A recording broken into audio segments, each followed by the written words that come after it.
So I'd like to talk to you about your work so far. What's wrong with my work? It's crap. What? It's a beautiful expression of the human experience. Is that fancy boy talk for crap? Look, let's go over your work, starting with Romeo and Juliet. I am not going to give you double credit for writing a summary of the play and then putting it at the beginning and calling it a prologue. That was to help the audience understand what they're about to see. If you are worried about people understanding, then why don't you use real words instead of making words up? For example, what does affy mean?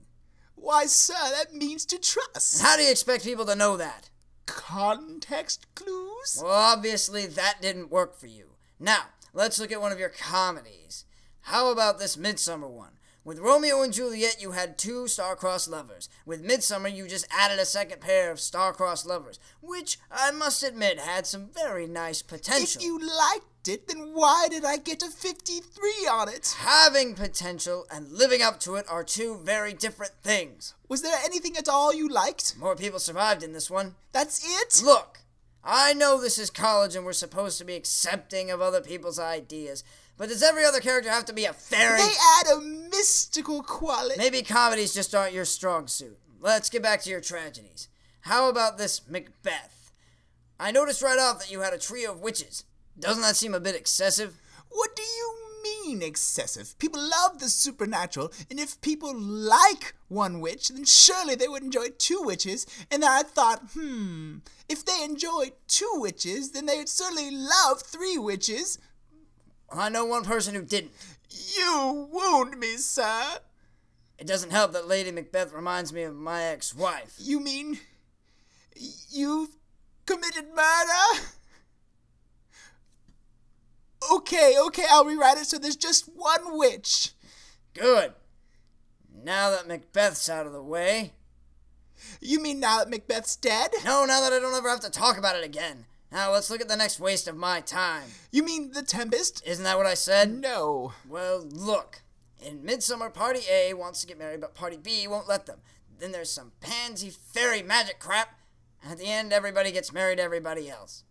In The Tempest, Party A wants to get married. You see where this is going, but Party B won't let them. And then guess what happens next? What? Are you serious? Pansy fairy magic crap! And at the end, everybody gets married to everybody else. I thought it was different. Oh, sure. You added a boat and a weird manfish gopher. I mean, exactly what is Caliban supposed to be anyway? You mean you never heard of the legendary manfish gopher? You were one of those children who ate glue in kindergarten, weren't you? Were there no redeeming qualities? It ended.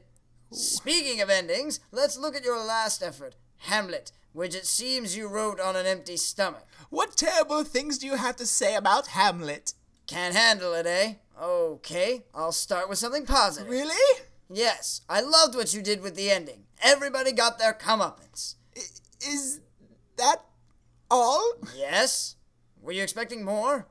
You know what? I've had enough of this. You think you can just tear down my every idea and creative choice because you couldn't come up with ideas of your own? I know what's going on here. You couldn't make it as a writer, so now you just try and crush anyone who looks like they might have potential. Well, I won't stand for this anymore. I'm going to prove you my work is worthwhile. You'll see, one day everyone will know the name Shakespeare. And this is a perfect example of why the government is pulling the funding from the arts. Excuse me, Mr. Kern. Your next God damn it, appointment is Nick. here. Stop being a bitch. Put your hand down. Sorry. Just say it from off camera. Okay, Mark. Excuse me, Mr. Kern. I see that your last student has left. Your next appointment is here and ready to go. Thanks. And Megan, how many times have I told you? Just call me Kevin.